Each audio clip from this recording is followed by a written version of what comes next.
Verse 3 of the Tao Te Ching.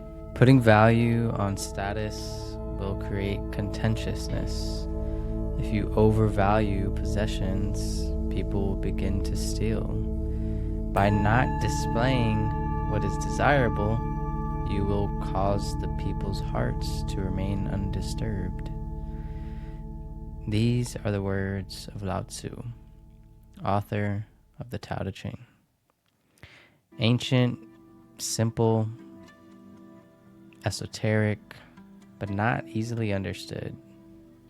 And yet, they may be the very medicine our modern world is desperately craving.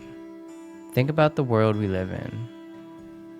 Everywhere you look, someone is trying to stand out. Someone's trying to prove themselves. Their ego is on their sleeve. Their ego is front and center.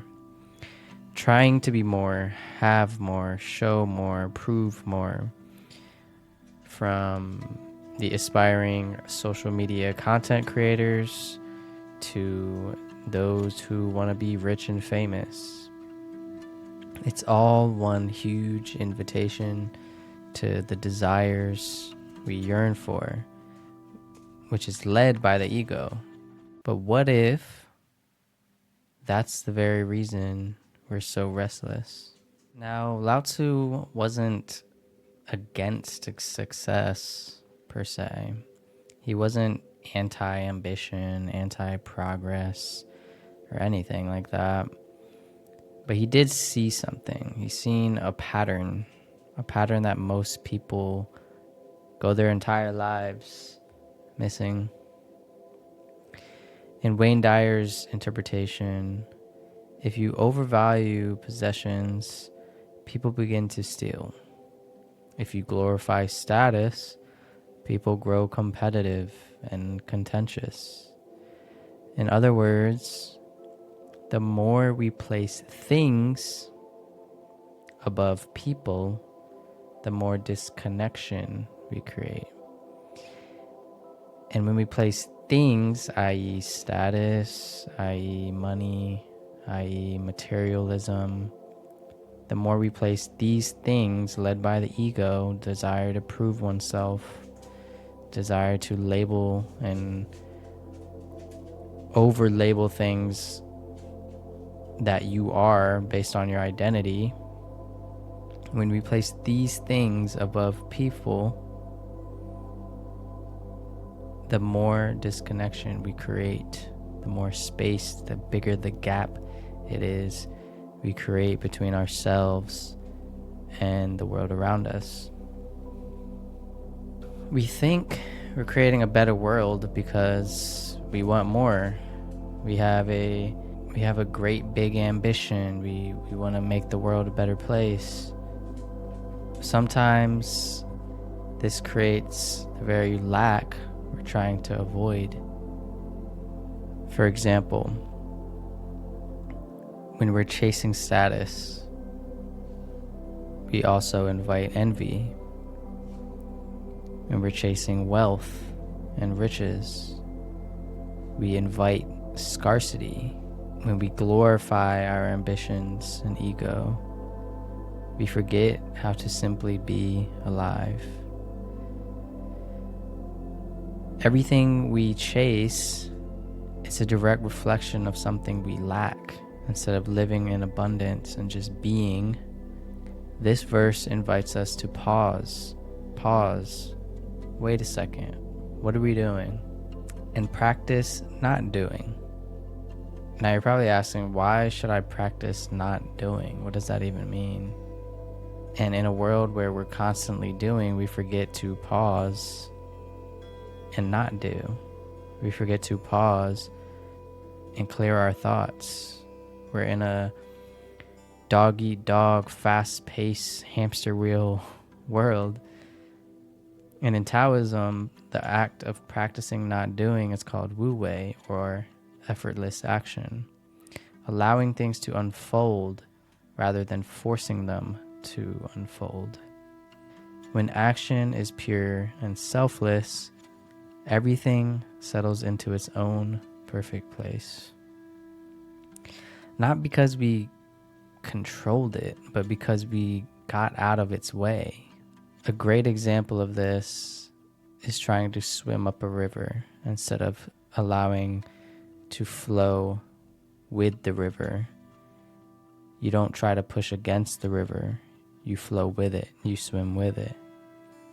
Imagine what your life might feel like if you stopped measuring your worth by what you own, who you are, what your labels are, what your job is.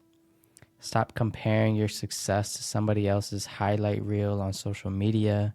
What if you stopped trying to, quote, get ahead and simply chose to just be here, be alive, be one with nature? The Tao teaches that peace doesn't come from adding on more.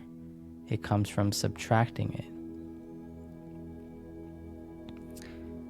The sage governs by emptying minds and emptying hearts, by weakening ambitions and strengthening bones. What does this mean? It means making people dumb or passive? No. The sage governs by emptying minds and hearts. It doesn't mean make people dumb or passive. Oh, I should just empty my mind. I should empty my heart. No.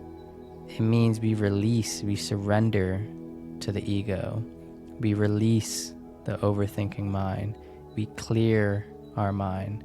Just think about any moment in your life where you feel clear, level-headed, not overthinking. You feel more at peace. So we can reconnect to what really matters. This verse is honestly radical in its simplicity when it says, let go of chasing, let go of proving, let go of showing off your status and fame. And in that empty space of just being, you might discover a new kind of freedom or peace in your life.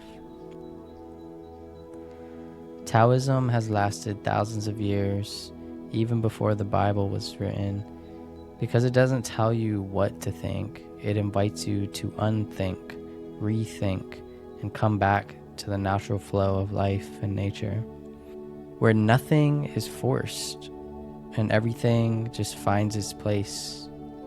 Think of the natural sunrise, sunset, day and night.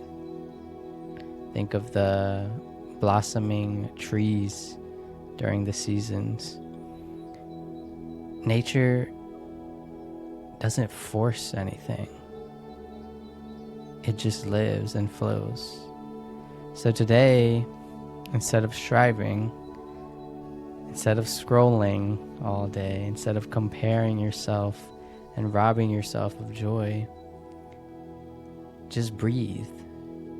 Do nothing, even for just a moment, even for just 5 minutes.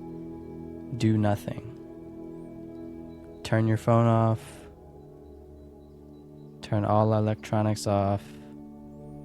And just do nothing and breathe. Let go of what you think you need to do. Allow everything to just be in its own place. This is the natural flow of Tao and natural flow of nature and the universe. It's been waiting for you to remember who it is. It's been waiting for you to just be.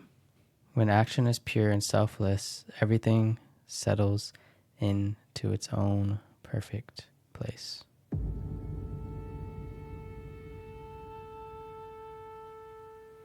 If this message brought you any sense of clarity in your life, consider subscribing as I continue to go over every verse of the Tao and its ancient wisdom for the modern soul. Thank you.